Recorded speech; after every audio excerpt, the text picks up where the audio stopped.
ધ્વનિ પ્રદૂષણને લઈને સરકારનું ગુજરાત હાઈકોર્ટમાં સોગંદનામું। ધ્વનિ પ્રદૂષણને અંકુશમાં લેવા રાજ્ય સરકારે જાહેરનામું કર્યું। સાઉન્ડ લિમિટર વિનાની સાઉન્ડ સિસ્ટમ પર રોક લગાવતું આ જાહેરનામું પ્રસિદ્ધ કરાયું। આવી સિસ્ટમના ખરીદ વેચાણ કે ઇન્સ્ટોલેશન પર રોક મૂકવામાં આવશે। એ સિવાય વિગતો છે કે મ્યુનિસિપલ કોર્પોરેશન, નગરપાલિકા સહિતની તમામ જગ્યાઓ પર નિયમ લાગુ થશે। સંવાદદાતા રોનક વર્મા વધુ વિગત આપી રહ્યા છે। રોનક, પૂરી વિગત।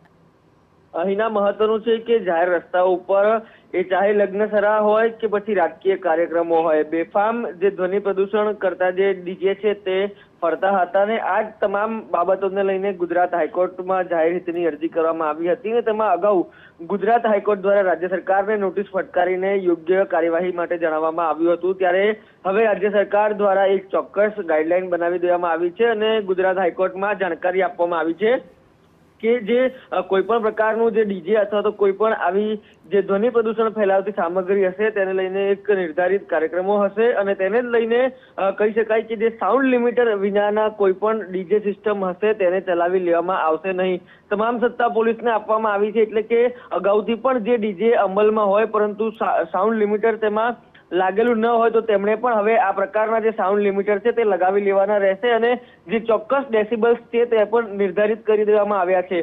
કોઈ પણ કાર્યક્રમ પહેલા જે મંજૂરી છે તે લેવાની રહેશે, એટલે કે જાહેરમાં જે મન ફાવે એમ જે ડીજે દેખાતા હતા તેના પર પણ ક્યાંક ને ક્યાંક રોક લાગશે અને ધ્વનિ પ્રદૂષણ અંકુશમાં આવશે। આ પ્રકારની જે જાણકારી છે તે રાજ્ય સરકાર દ્વારા કોર્ટમાં આપવામાં આવી છે। ન માત્ર મહાનગરપાલિકા પરંતુ નગરપાલિકા અને જે અન્ય વિસ્તારો છે તેમાં પણ આ જે જાહેરનામું છે, નિયમો છે તે લાગુ પડશે। તેમાં કોઈ પણ સિસ્ટમ દેખાશે તો તેની તમામ જવાબદારી પોલીસની રહેશે, તે પ્રકારની જાણકારી બિલકુલ, એટલે કે ધ્વનિ પ્રદૂષણ પર રોક લગાવવા માટે આ જાહેરનામું પ્રસિદ્ધ કરાયું।